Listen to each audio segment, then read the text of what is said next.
어렸을 때 들었던 동화 중에 이런 재밌는 그런 이야기가 있는데, 어느 나라 왕이 지혜롭고 진실된 그런 왕비를 이렇게 구하려고 한 꾀를 냈다고 그러지 않습니까? 이 왕비가 되기 원하는 모든 이 젊은 여성들에게 꽃씨 하나를 나눠주면서 그 꽃씨를 집에 가지고 가서 잘 키워가지고 아름다운 꽃을 만들어 오는 그런 젊은 여성을 왕비로 삼겠다, 이렇게 공포를 했다는 겁니다. 그래서 많은 젊은 여성들이 이 제각기 꽃씨들을 가져다가 이 집에서 열심히 정성껏 심고 물을 주고 싹을 내기를 이게 바빠했다는 겁니다. 근데 한 젊은 여성은 아무리 정성껏 심어가지고 물을 주고 거름을 주고 정성을 다 해서 노력을 해도 전혀 싹이 나지 않는 것을 발견하면서 어쩔 줄 몰라 하는 겁니다. 이 다른 친구 집에 가보니까 줄기도 나오고 잎사귀가 피는데 자신의 그런 화분에만 꽃이 나지 않는 겁니다. 또 다른 집에 가봐도 똑같이 이렇게 싹이 나서 이렇게 꽃이 자라면서 아름다운 그런 꽃송이를 피어 이렇게 나고 있는데 자신의 그런 화분에만 전혀 싹이 날 생각을 하지 않고 있다는 겁니다. 자, 이제 임금님이 이제 꽃을 만들어서 화분을 이제 왕궁으로 가지고 오라라는 그런 날이 되었습니다. 그래서 모든 젊은 여성들이 제각기 아름답게 꽃을 피운 그런 화분들을 들고 아주 자랑스럽게 왕궁으로 들어가 가지고 이제 왕이 어떤 결정을 하는지 초조하게 기다리고 있는데, 이 젊은 여성만은 풀이 죽어서 들어가는 겁니다. 자신은 아무리 정성껏 노력을 해도 아무것도 나오지 않게 되니까 이 빈 화분만을 들고서 왕궁으로 들어가는 겁니다. 그러니 여러분, 아무것도 나지 않는 화분을 가지고 왕궁으로 들어갔으니 얼마나 답답하고 속상했겠습니까? 여러분 어떻습니까? 여러분은 씨를 뿌리고 기다려 본 적이 있으십니까? 아무리 가꾸어도 싹이 나지 않는 경험을 해보신 적이 있으십니까? 그때 심정이 어떠했겠습니까? 그런데 여러분, 정작 왕이 자신의 왕비로 선택한 사람은 아름다운 꽃을 만들어 가지고 온 젊은 여성 중에서 이렇게 결정을 한 것이 아니라, 아무런 꽃도 피우지 못했던 이 젊은 여성이 갖고 온 그런 화분을 보고 그 여성을 자신의 왕비로 삼았다고 그럽니다. 왜냐하면 사실 임금님이 준 꽃씨는 이 가짜 씨였다는 겁니다. 근데 다른 사람들은 아무리 씨를 뿌려도 이 싹이 나지 않고 꽃이 이렇게 맺어질 그런 징조가 보이지 않게 되자 어딘가 다른 곳에 가가지고 씨를 얻어다가 그것을 키운 것입니다. 근데 여러분 한번 생각해 보시죠. 얼마나 안타까웠으면, 얼마나 왕의 선택을 받고 싶었으면 여성들이 그렇게 했겠습니까? 물론 여러분, 이야기의 주제는 정직함에 있습니다. 그렇지 않습니까? 진실함에 있습니다. 이 정직함과 진실함을 가지고 살아야 된다라는 그런 교훈이 이 이야기 속에 있겠지만, 한편으로는 우리는 씨를 뿌린 자들의 그 안타까운 마음을 이 동화에서 읽어볼 수 있지 않을까, 이렇게 생각을 해보게 됩니다. 얼마나 씨가 나기를 간절히 바랬으면 이 여성들이 이렇게 했겠습니까? 오늘 말씀은 우리 예수님께서 전해주신 네 종류의 씨 뿌려진 그런 씨에 대한 그런 비유의 말씀인데, 우리 예수님께서도 이 씨 뿌리는 비유의 말씀을 아마 안타까움을 가지고 이 사람들에게 전해주시지 않았을까, 이렇게 우리가 생각을 해보게 됩니다. 이 갈릴리 호수가 보이는 밭에 농부가 씨를 뿌리러 나가는 겁니다. 그러니까 많은 곡식이 맺어주기를 바라는 마음으로 이 농부가 아주 열심히 씨를 뿌립니다. 밭을 쟁기로 갈아엎기도 합니다. 그리고는 날마다 밭에 가가지고 싹이 나는지 살펴보는 겁니다. 길바닥에 떨어진 씨들은 워낙 땅이 단단하게 굳어져 있어서 어차피 새들이 그 씨들을 먹거나 아니면 땅 위에서 말라 죽게 되기 때문에 별로 관심이나 신경을 쓰지 않고 있습니다. 하지만 뿌려진 다른 씨들에 대해서는 무척이나 지극한 그런 관심을 가지고 돌보게 된다는 겁니다. 물을 주기도 하고 거름을 주기도 하고 뿌려진 씨에서 싹이 나고 자라기를 간절히 바라는 것이 이 농부의 마음입니다. 개인적으로 저는 사실 농사에 대해서는 정말 꽝입니다. 저는 이렇게 한 번도 농사를 져본 적도 없고, 또 가드닝 일 같은 것도 제가 전혀 이렇게 무지한 사람입니다. 근데 오래전에, 우리 아이들과 함께 아이들이 어렸을 때, 그냥 교육하는 면에서, 그냥 재미를 그냥, 재미있게 하는 면에서, 스쿼시라고 하는 그 미국 호박씨와 이 깻잎씨를 이렇게 어디서 얻어다가 뒷마당에 아이들과 같이 씨를 뿌려본 적이 있었는데, 이 아이들이 얼마나 관심을 가지고 열심히 돌보고 살펴보는지, 얘네들이, 사실 우리 딸들이 굉장히 잠이 많습니다. 이런 얘기를 하면 우리 애들 앞으로 시집 갈 때 조금 걱정은 되지만, 굉장히 잠이 많은 애들인데, 어느 때보다도 애들이, 자신들이 심은 씨앗을 어떻게 자라는지 보기 위해서, 학교 가기 전에 아주 일찍 일어나가지고, 이 싹이 나는지 살펴보고, 그리고 학교에 가는 겁니다. 또 집에 와서는 제일 먼저 뒷마당에 가가지고, 뿌린 씨들이 어떻게 됐는지 살펴보면서 물도 주고 아주 정성껏 그렇게 살펴봤던 그런 경험이 있었습니다. 근데 어린 아이들도 이런 작은 텃밭에 심은 씨들에 대해서 이토록 관심을 가지고 있는데 여러분 농부들의 마음은 어떠했겠습니까? 자신들의 뿌린 씨에서 싹이 나고 자라나서 많은 곡식들이 열리기를 바라는 것이 우리 농부들이 가지고 있는 이 간절한 마음이라는 겁니다. 이렇게 씨를 뿌리고 기다리는데 한 구석에서 싹이 나기 시작을 합니다. 그러니 얼마나 반가웠겠습니까?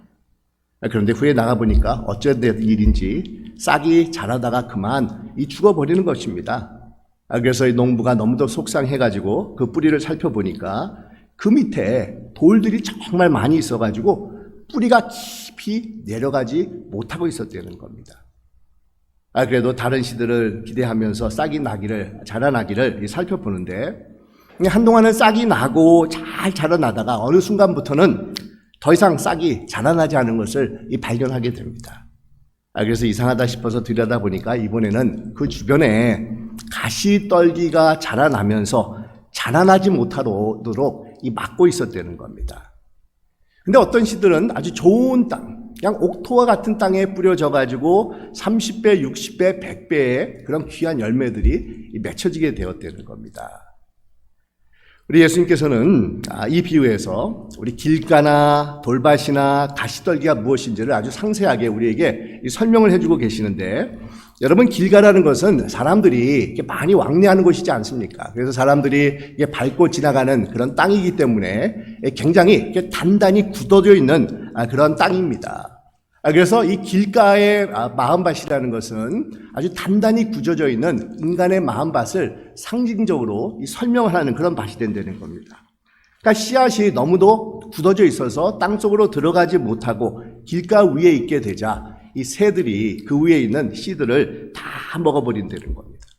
그러니까 씨앗들이 뿌려졌지만 땅 안으로 들어갈 기회조차도 갖지 못하는 그런 땅이 길가라는 겁니다. 완전히 불신의 마음을 가지고 있는 그런 마음밭입니다. 이 돌밭이라는 것은 뿌리가 약한 그런 마음밭이라고 우리가 생각해 볼 수가 있는데, 싹은 나지만 돌들이 밑에 깔려 있기 때문에 이 뿌리가 깊이 내려가지 못하는 겁니다. 이렇게 뿌리가 약하다 보니까 인생에서 어려움이 찾아오고 또 인생이 기대한 대로 이렇게 움직여지지 않게 되자 쉽게 낙심을 하면서 이 신앙에서 벗어나는 그런 자들의 그런 삶을 돌밭과 같은 그런 마음밭이다, 이렇게 예수님께서 말씀을 하고 계신 것입니다. 또한 가지떨기 밭이라는 것은 어느 정도 싹이 나고 뿌리가 내려지면서 가지가 뻗어 올라가 가지고 이제 곧 곡식을 맺을 것 같이 보이는 그런 밭입니다. 하지만 가시나 그런 잡초들 가운데 억눌려서 결국은 자라나지 못하고 죽어버리는 겁니다. 이 가시떨기는 우리 주위에서 유혹하는 세상의 쾌락이나 아니면 재물의 욕심 같은 것으로서 이 뿌려진 씨가 자라나지 못하도록 막고 있다는 겁니다. 그런데 여러분, 왜 예수님께서는 이런 비유의 말씀을 전해주셨겠습니까? 그 이유는 그런 일들이 주님을 따르는 자들 가운데서 일어나고 있었기 때문이라는 겁니다. 그러니까 많은 사람들에게 우리 예수님께서는 이 말씀의 씨를 뿌리셨습니다. 천국의 말씀이 선포되면서 듣는 자들의 마음밭에 예수님의 말씀의 씨들이 뿌려졌다는 겁니다. 이런 예수님의 말씀을 들으면서 많은 사람들이 그 비범함에 놀라기도 하고 어떤 사람들은 기적과 이적을 체험하기도 했었습니다. 근데 얼마 지나지 않아서 주님을 등지고 떠나가는 그런 사람들이 생기기 시작을 하는 겁니다. 믿음을 버리고 세상으로 돌아가는 사람들이 있는가 반면에 심지어는 완전히 돌아서서 예수님을 핍박하는 그런 사람들도 생겼다는 겁니다. 예수님의 말씀을 들었는데도 말입니다. 그러니 여러분, 예수님이 얼마나 안타까우셨겠습니까? 얼마나 안타까우셨으면 이런 씨 뿌리는 자의 비유를 들어서 이 말씀을 하셨겠습니까? 그런데 여러분, 오늘날 교회 안에서도 이 비유의 말씀이 그대로 나타나고 있다는 겁니다. 주님을 믿고 예배를 드리고 말씀을 듣고 또 말씀을 배우기도 하는데 어떤 분들은 자기 마음에 돌들을 깔아놓고 신앙생활을 하는 그런 분들이 있다는 겁니다. 이 겉으로는 외형적으로는 말씀을 잘 듣는 것 같습니다. 그러나 오랜 세월이 지났는데도 그 마음의 그 자세는 조금도 변하는 그런 모습이 안 보인다는 겁니다. 그러니까 자신이 지니고 있는 삶의 신념이나 방식은 전혀 움직이지 않고 그냥 그 선 안에서만, 이 자신의 그런 생각의 울타리 안에서만 활동을 하고 또 그 외의 부분은 절대로 양보를 하지 않는다는 겁니다. 조금 더 고려해 볼 생각조차도 하지 않고 있다는 겁니다. 이런 고집과 아집이 자신의 신앙 밑에 깔려있는 그런 돌들이라고 할 수가 있습니다. 어떤 분들은 사랑하는 가족들이 상처를 받고 아파하는데도 불구하고 자신의 생각만을 주장하고 강요하면서 그냥 고집을 부리는 그런 분들이 있습니다. 전혀 아랑곳 하지 않고 변화할 생각조차 하지 않는다는 겁니다. 또한 공동체의 덕이나 화평을 생각하지 아니하고 늘 불만 불평을 늘어놓으면서 자기의 의로움만을 내세우는 그런 분들도 있습니다. 그런데 여러분, 정말 안타까운 것은 이런 분들 중에서 오랫동안 신앙생활을 하면서 빠짐없이 하나님의 말씀을 듣고 계시는 분들이 있다라는 사실입니다. 또 어떤 분들은 살아가는 것에 대해서 그냥 대단히 분주하게만 움직이는 그런 분들이 있습니다. 하루 종일 일에만 몰두합니다. 그저 많이 벌고 성공하려고 하는 내 정신이 온전히 쏟아져 있습니다.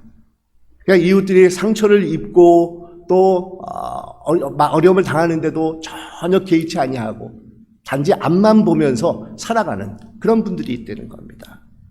근데 여러분, 이런 생활들이 결국은 우리의 생활을 점점 정말 죄어가면서 신앙 또한 죽이고 있다는 것을 우리는 잊지 말아야 된다는 겁니다. 우리 주님께서는 이 비유의 말씀을 통해서 우리에게 이런 길가의 마음밭이 되지 말아야 된다. 돌밭의 마음을 가지고 있으면 안 된다. 정말 가시밭이 되어서는 절대로 안 된다라는 그런 경고의 말씀을 우리에게 주고 있는 것입니다. 그러면서 우리 예수님께서 말씀하시는 것은 우리 모두가 정말 좋은 마음의 밭, 옥토와 같은 그런 마음의 밭을 가져야 된다라는 것을 강조하시면서 강권하고 계시다는 겁니다. 여러분, 그러기 위해서 우리의 영혼 안에 말씀의 씨가 아주 깊이 들어와서 우리의 내면에 이 변화가 일어나야 된다는 겁니다. 그러니까 말씀의 씨가 우리의 영혼 속에 들어와서 우리의 살이 되고 우리의 피가 되고 그래야 우리는 옥토와 같은 좋은 마음의 밭으로 변화가 되어서 우리 하나님께서 기뻐하시는 그런 열매들을 맺어가는 그런 자들이 될 수가 있다는 겁니다.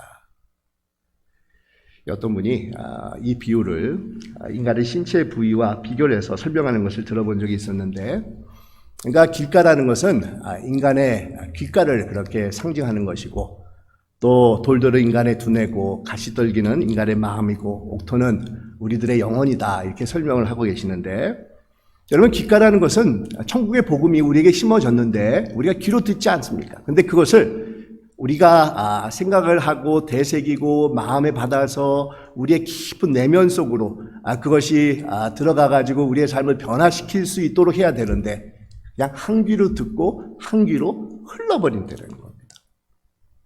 또 인간의 머리 같은 것은 염려의 장소라고 할 수가 있다는 겁니다. 그래서 생각이 많으면 잠이 오지 않는다, 이렇게 우리가 이야기를 하지 않습니까? 또 마음은 번민의 장소라는 겁니다. 그러니까 온갖 인간의 계획이 마음속에서 일어나고 있다는 겁니다.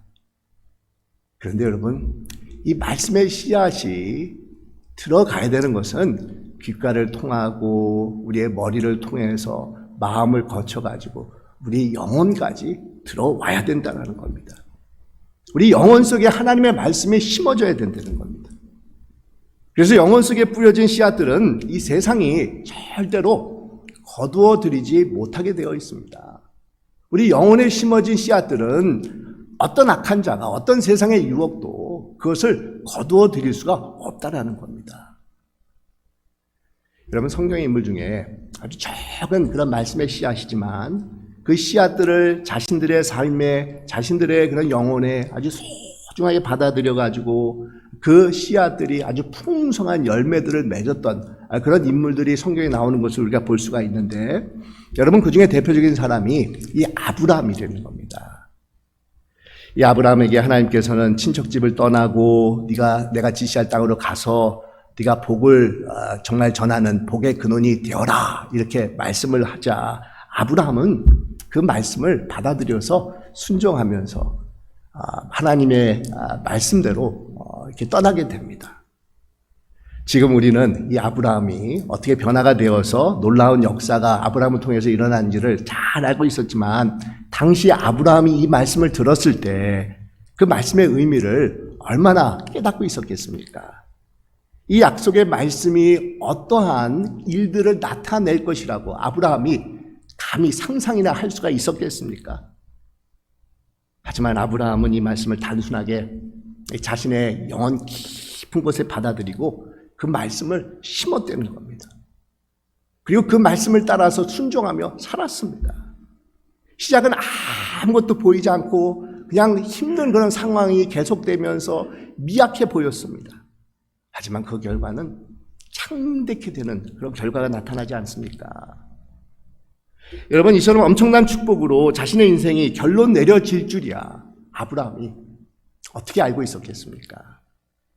또 모세 같은 경우에는 우리 하나님께서 지팡이를 주면서 내가 너와 함께한다, 그렇기 때문에 애굽에서 고생하고 있는 이스라엘 백성들을 구원하라 라는 말씀을 주고 나자 이 모세는 너무도 힘든 그런 가운데 있었지만, 처음에는 거부도 했지만 그 말씀을 자신의 영혼에 받아들이면서 순종하며 심었다는 겁니다. 그러자 출애굽의 놀라운 역사가 나타나지 않았습니까? 또 여호수아 같은 경우에는 강호 담대하라, 내가 너와 함께 하리라라는 그런 말씀을 붙잡으면서 이 출발을 합니다. 그러자 가나안 땅이라는 그런 놀라운 그런 하나님께서 주시는 열매가 맺혀질 수가 있었다는 겁니다. 또 우리 삭개오 같은 사람은 오늘 내가 내 집에 유하리라 라는 그런 예수님의 말씀에 구원자이신 예수님을 자신의 영혼의 문을 활짝 열고 받아들입니다. 그러자 하나님의 자녀가 되는 놀라운 축복이 그에게 임하게 되었다는 겁니다. 여러분, 이 씨라는 것은 보잘것없는 겁니다. 그렇지 않습니까? 제가 최근에도 사실은 홈디포에 가가지고 좀 뭔가 좀 올해는 좀 해보자 라는 생각에 씨를 이렇게 구입을 했었는데, 사실 제가 구입만 해놓고 우리 집사람이 또 뭐라 그럴 때 이 얘기 들으면 제가 아직 심질 않고 그냥 집 앞에다가 이렇게 팽겨쳐 두고 있습니다. 아마 돈만 이렇게 날리게 될 수도 있는데, 여러분, 뭐 별로 비싸지도 않습니다. 그러다 보니까 제가 그렇게 뭐 크게 이걸 꼭 어떻게 해야 되겠다 이런 생각이 없어서 또 게으르다 보니까 그냥 집 어딘가 이렇게 팽겨쳐 두고 있는데, 사실 씨라는 것은 보잘것없는 겁니다. 그냥 조그맣고 둥글게 이렇게 생겨져 있는 그런 아무것도 아닌 겁니다. 정말 단순하게 보이는 그런 씨들이 좋은 밭에 심어지기만 하면 굉장한 것들이 나오게 되는 것입니다. 아무것도 아닌 씨에서 꽃들이 나오기도 하고, 쌀이나 곡식이 정말 생산이 되고, 과일이 만들어지기도 하고, 야채가 나오고, 또 여름의 그늘과 아름다움을 선사하는 그런 거목들이 만들어지는 것이 바로 씨를 통해서 이루어지게 된다는 겁니다. 근데 하나님의 말씀이 그와 같다는 겁니다. 정말 아무것도 아닌 것처럼 보입니다. 하지만 그 말씀이 우리의 영혼 깊은 곳에 심어졌을 때 놀라운 그런 결과가 창출되어 간다는 겁니다. 왜냐하면 하나님의 말씀에는 변화를 시키는 그런 능력이 있기 때문이라는 겁니다. 근데 여러분, 오늘 예수님께서 전하신 이 비유의 말씀을 보면은 그 능력은 좋은 마음의 밭에서 일어나게 된다는 겁니다. 아무리 능력이 있는 말씀이라 할지라도 어떤 밭에 따라서는 그 결과가 이 판이하게 달라지게 된다는 겁니다. 그래서 우리는 하나님의 말씀을 우리의 영혼에 심고 그 씨를 잘 갖고 나가는 그런 책임이 우리에게 있습니다. 그 씨가 자라나면서 우리들의 삶 속에서 하나님의 나라가 분명하게 자라나면서 열매들이 맺혀지게 된다는 겁니다. 그러기 위해서 여러분, 우리가 해야 될 것이 있습니다. 날마다 우리의 영혼을 살펴보면서 우리 안에 끼어있는 그런 불순물들을 제거하는 그런 작업을 감당해야 된다는 겁니다. 하나님 앞에 우리의 마음을 그냥 다 열어놓고 내어드리면서 하나님의 뜻이 무엇인지를 우리가 상고해 보면서 철저하게 그분의 뜻에 따르는 그런 순종하는 그런 마음을 갖도록 노력해야 된다는 겁니다. 이것을 구약의 호세아 선지자는 너희의 묵은 땅을 기경하라 이렇게 우리에게 말씀을 해주고 있습니다. 지금이 곧 여호와를 찾을 때니 너희의 묵은 땅을 기경하라. 마침내 여호와께서 임하사 의를 비처럼 너에게 내리시리니 이렇게 말씀을 하고 있습니다. 여러분, 묵은 땅을 기경하라라는 것은 여러분이 돌보지 않는 집의 뒷마당에 가서 땅을 기경하라라는 그런 것이 아니라 우리의 굳어진 마음들, 닫혀진 마음들, 정말 세속화되어 있는 그런 마음들을 기경하라라는 그런 말씀이지 않습니까? 그런 말씀을 정말 하나님의 말씀으로 뒤엎어버리면서 정말 하나님의 말씀이 우리 안에 채워지게 하라는 것입니다. 잘못된 방향으로 쏠리는 우리의 마음의 밭을 우리 주님 앞에 내어놓고 기경해 달라고 의탁하라는 것입니다. 여러분, 이렇게 기경하는 그런 방법들이 여러 가지가 있습니다. 우리는 예배를 통해서 우리의 마음의 밭을 기경하는 그런 자들이 될 수가 있습니다. 또한 말씀 묵상을 통해서 우리는 기경하게 됩니다. 기도를 통해서 우리의 영혼이 깨끗하게 되면서 새롭게 변하게끔 되어 있다는 겁니다. 때로는 금식을 통해서 우리 마음에 끼어있는 모든 불순물들이 없어지게 됩니다. 때로는 우리 삶의 이 절제를 통해서 우리의 마음을 아름답게 가꿀 수가 있습니다. 아니면 성도의 교제를 통해서 서로가 서로의 마음을 다듬어주고 세워주면서 옥토의 마음밭으로 우리가 변해져 가는 것을 우리가 발견할 수가 있습니다.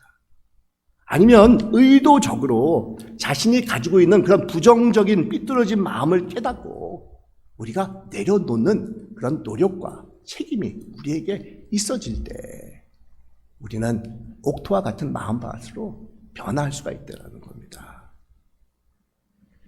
여러분, 그러기 위해서 우리는 멈춰서는 안 됩니다. 수고와 노력을 아끼지 않아야 된다는 겁니다.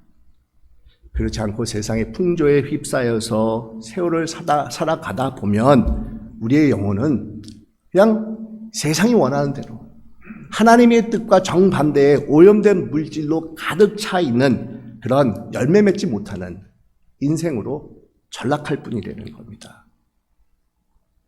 여러분, 이런 우리의 모습을 보면서 우리 주님께서 얼마나 안타까운 마음을 가지고 계시겠습니까? 마치 농부가 열심히 씨를 뿌렸는데도 그 씨에서 싹이 나지도 않고 열매가 맺혀지지 않을 때 농부의 마음이 타들어가는 것처럼 아마 주님의 마음도 그러한 마음이실 것이라는 겁니다. 사랑하는 여러분, 우리 주님께서는 우리의 마음이 좋은 옥토와 같이 기형이 되어서 많은 열매가 맺어지기를 누구보다도 바라고 계시는 분이시라는 겁니다. 우리의 마음밭을 정말 옥토와 같은 마음밭이 되기 위해서 돌들을 파내시고 잡초와 가시들을 뽑으시면서 정말 귀한 말씀의 씨앗들이 우리 안에 들어와서 그것들이 자라나기를 누구보다도 원하시는 분이 우리 주님이시라는 겁니다. 왜 그러겠습니까? 왜 그러겠습니까? 우리 주님께서는 우리 안에서 30배, 60배, 100배 아름다운 많은 귀한 열매들이 맺어지기를 원하고 계시기 때문이라는 겁니다. 여러분, 그러기 위해서 날마다 정말 겸손히 낮아져서 말씀으로 자신의 삶을 정말 비추어 보고 주님을 의지하면서 주님께 자신을 내어드리는 여러분들이 되시기를 간절히 축원드립니다. 우리 어거스틴이 이런 얘기를 했다고 하는데 하나님은 빈손을 보시면 그 빈손을 채워주시는 분이시다. 이런 얘기를 했다는 겁니다. 그러니까 자신 안에 채워져 있는 모든 불순물들을 다 비워버리고 다 깨끗하게 만들어 둬서 주님 앞에 우리의 빈손을 내어드렸을 때 우리 주님께서는 그것을 그냥 보고 지나치시는 분이 아니라 거기에 풍성한 열매가 맺어질 수 있도록 우리를 인도해 주시고 격려해 주시고 채워주시는 분이시라는 겁니다. 우리 주님께서는 그러기 위해서 우리 마음밭이 옥토화되기를 누구보다도 원하고 계시다는 겁니다. 우리의 마음밭을 개간시켜 주셔서 열매가 맺어질 수 있도록 우리를 정말 붙잡아 주시고 함께해 주시는 분이 바로 우리 주님이시라는 겁니다. 일단 우리가 이런 옥토의 밭이 되기 위해서 필요한 것이 있다고 하면 인내라는 겁니다.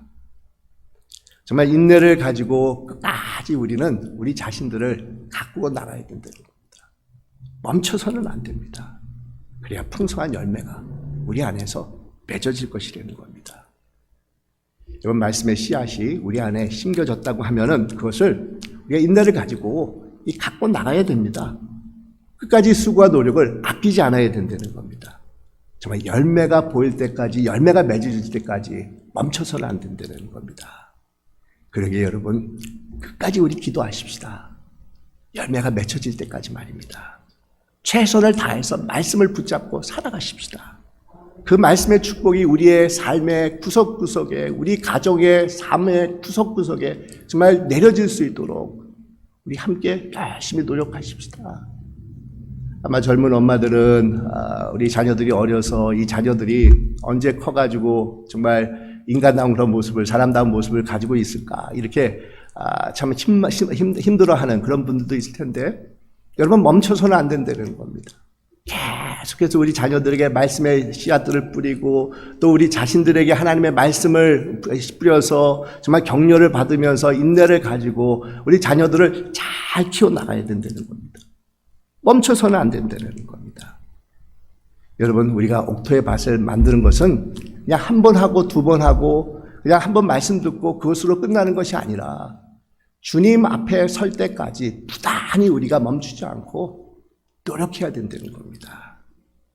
평생 일구어 나가는 그런 작업입니다. 그렇지 않습니까, 여러분? 여러분, 우리 하나님께서는 우리 모두를 정말 좋은 마음의 밭, 옥토의 마음의 밭으로 만들어 주셔서 우리 안에서 풍성한 열매가 맺어져 하나님께서 영광 받으시기를 누구보다도 원하고 계십니다. 정말 우리의 마음밭이 옥토가 되어서 그 마음밭에 하나님의 말씀의 씨앗들이 뿌려지고 잘 자라나서 풍성한 열매로 우리 하나님 앞에 영광 돌리시는 여러분들이 되시기를 주님의 이름으로 축원드립니다. 기도하겠습니다.